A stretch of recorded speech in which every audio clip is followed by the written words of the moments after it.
earth on the edge of your tusks. Purport. The word vibhrama is significant. Vibhrama means illusion, as well as beauty. When a cloud rests on the peak of a great mountain, it appears to be sustained by the mountain, and at the same time it looks very beautiful.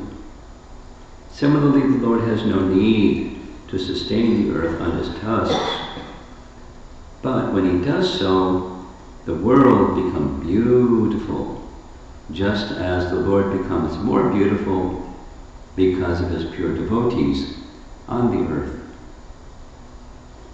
Although the Lord is the transcendental personification of the Vedic hymns, he has become more beautiful because of his appearance to sustain the earth. Text 42. O Lord, for the residential purposes of all inhabitants, both moving and non-moving, this earth is your wife, and you are the Supreme Father. We offer our respectful obeisances unto you, along with Mother Earth, in whom you have invested your own potency, just as an expert sacrificer puts fire in the arani wood. Purport.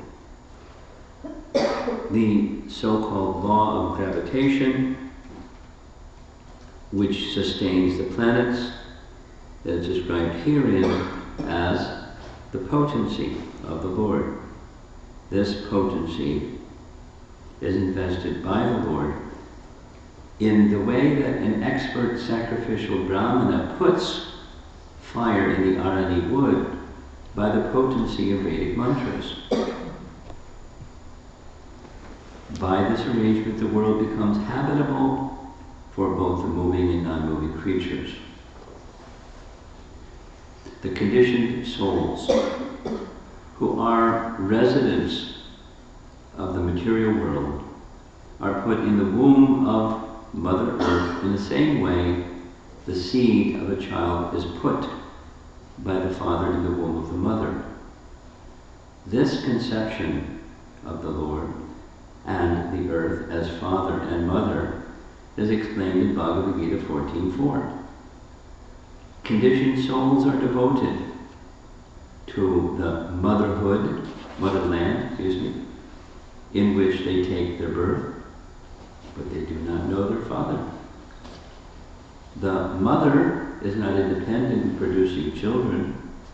Similarly, material nature cannot produce living creatures unless in contact with the Supreme Father, the Supreme Personality of Godhead. Srimad Bhagavatam teaches us to offer obeisances unto the Mother along with the capital F Father, the Supreme Lord, because it is capital F Father only who impregnates the Mother with all energies for the sustenance and maintenance of all living beings, both moving and non-moving. We're getting a couple of ideas here in this purport, the verse and purport.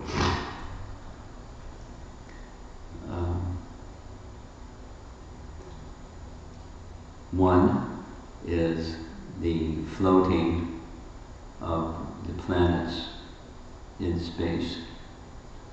And so the scientific theory is gravitation is the cause. There's this mass and there's that mass, and the force of gravitation between this mass and that mass creates the planets staying in their orbit.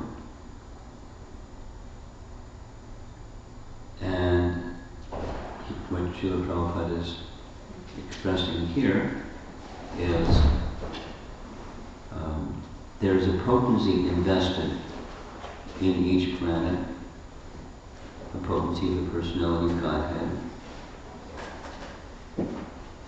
The potency is invested by the Lord in the way that an expert sacrificial brahmana puts fire in the Arani wood by the potency of Vedic mantras.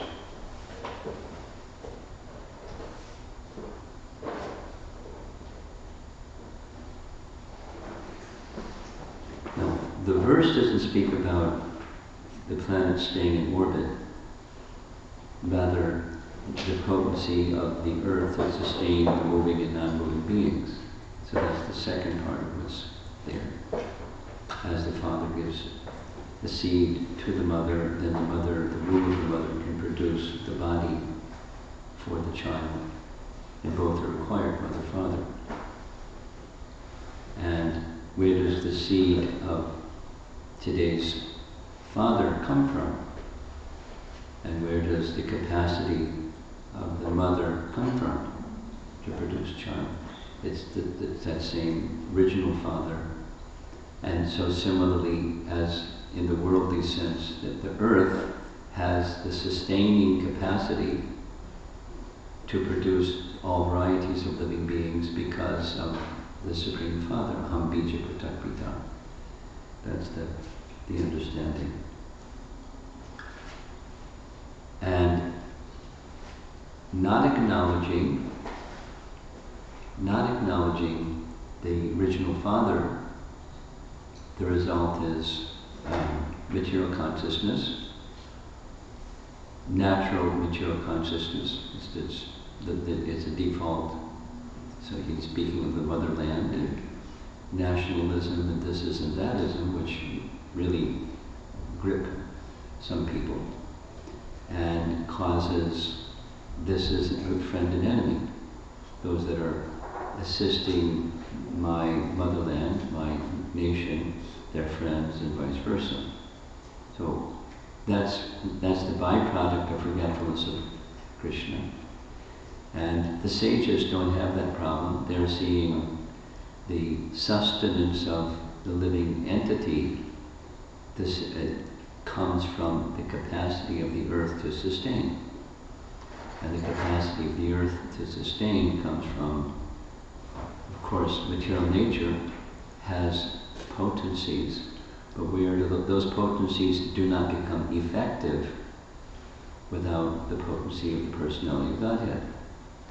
So Prakritis potency is because of the Supreme Lord, because Prakriti is his potency, and then the sustaining of life is the Supreme Father. So they're acknowledging this capacity of Lord Brahma or Lord Vishnu, the personality of Godhead, to do those things. And I'm not so familiar with this other idea that Prabhupada is speaking of here. I'll read it again. The so-called law of gravitation, which sustains the planets.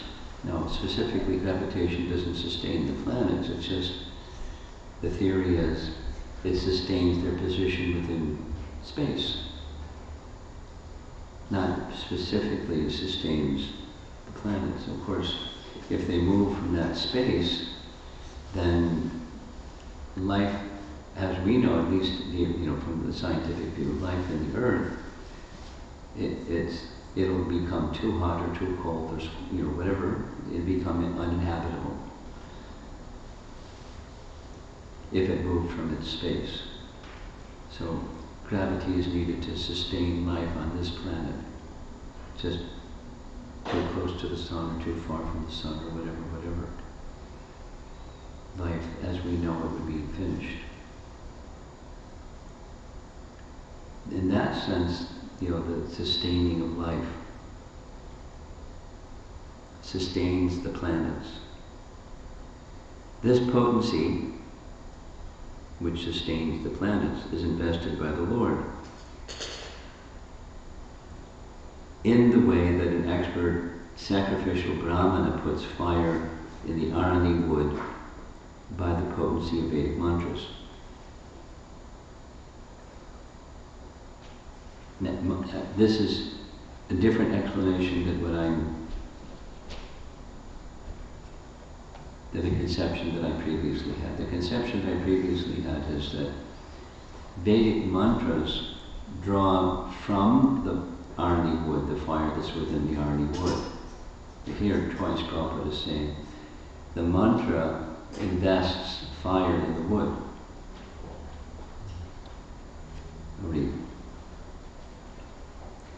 In the same way that an expert sacrificial brahmana puts fire in the Arni wood by the potency of Vedic mantras. Then in the verse, we offer our respectful obeisances unto you, along with Mother Earth, in whom you have invested your own potency, just as an expert sacrificer puts fire in the iron wood. Adha. Adha. Now, I'd like to find out from some scholarly person, can this mean it draws the fire out that's already there? Or it invests fire that's not already there and so that it ignites? Because my understanding is specifically, Arni wood is known to be really hard. Not like really soft, like balsa wood or something that's really soft. And to ignite balsa wood is much easier than to ignite something that's really hard.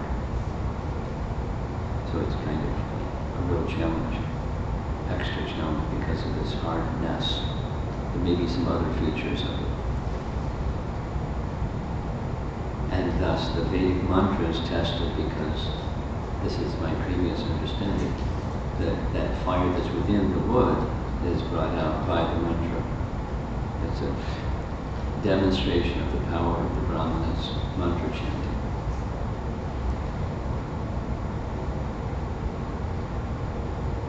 So maybe that is the way we should understand it instead of the other way. That seems that the language of the purport of it says whatever is there or not there, the mantra invests fire.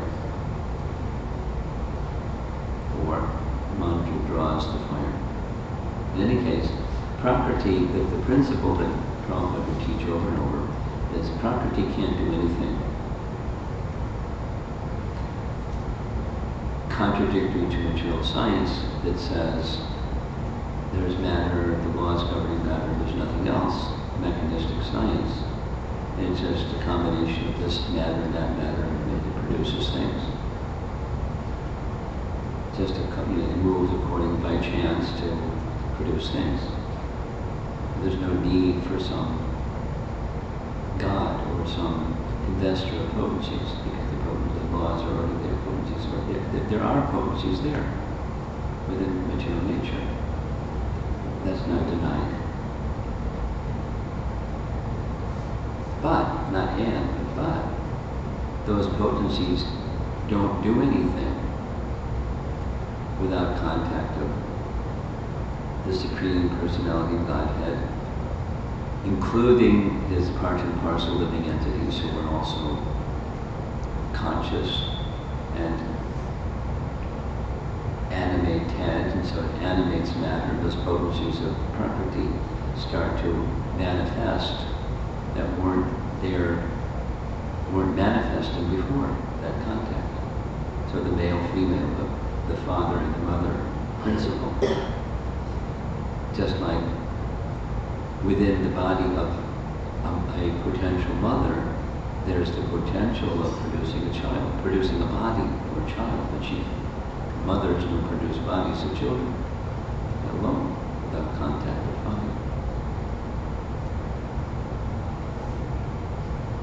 It never happened, it never will happen. It's not happening, so it's a principle that's required. So back to the example there, the sages and Brahma are appreciating you who have just rescued the earth. It's your potency that has allowed the earth to be rescued, but it's also your potency that allows the earth to sustain life. without your investing that potency in earth to sustain life. There's no life. We just speak of sustenance of life.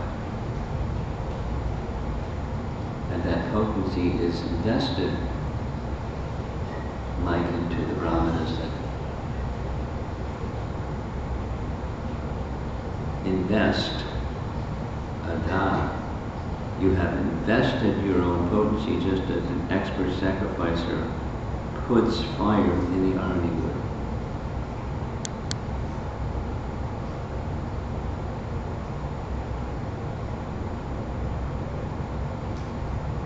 By this arrangement, the world becomes habitable for both moving and non-moving creatures. The usual explanation that we hear Srila Prabhupada give of why, well, there's actually two, why planets stay in orbit. They're resting on the hoods of Anantashesha, whose abode is at the bottom of the universe and the planets are above him, and the planets are resting on the hoods of Anantashesha.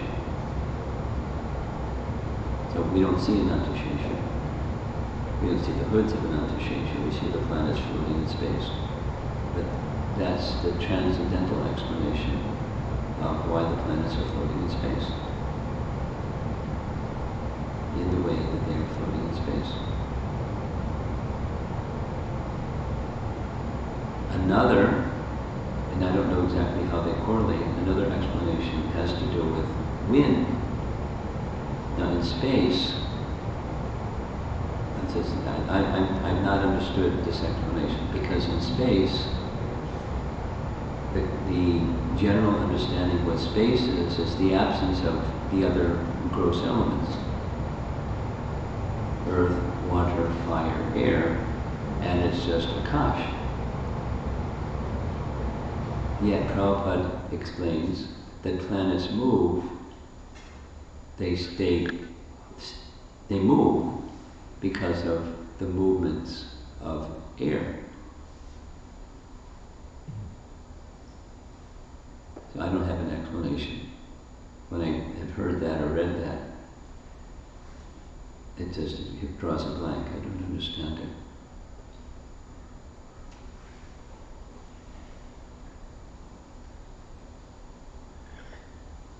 Anantashesha, we don't see lots of things. And we don't see that which is beyond the material, but something that's beyond the material can support the material. That makes sense. The soul supports the body. We don't see the soul. So, investing potency, this is, one more time. The so-called law of gravitation, which sustains the planets,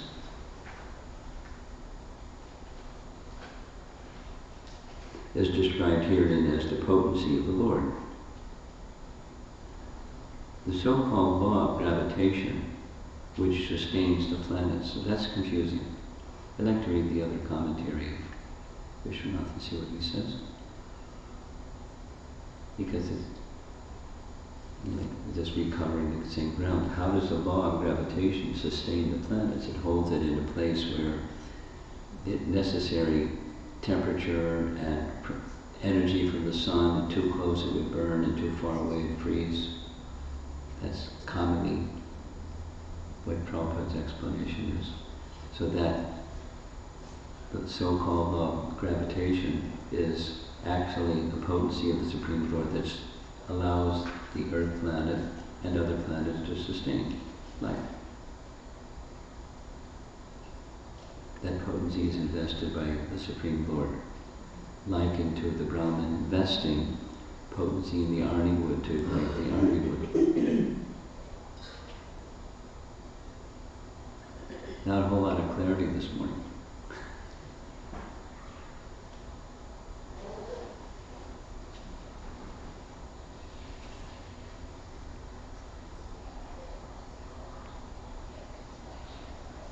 By this arrangement, the world becomes habitable for both the moving and the non-moving creatures. the conditioned souls who are residents of the material world are put in the womb of Mother Earth in the same way the seed of a child is put by the father in the womb of the mother.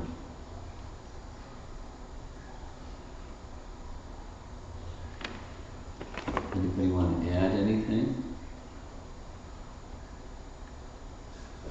Something maybe you've read somewhere that illuminates this little section?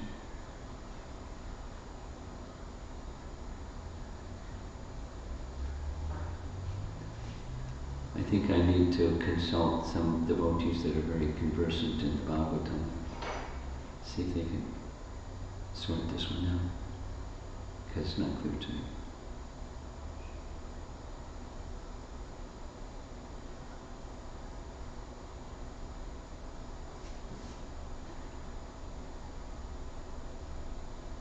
Any other, besides that puzzle, discussion points?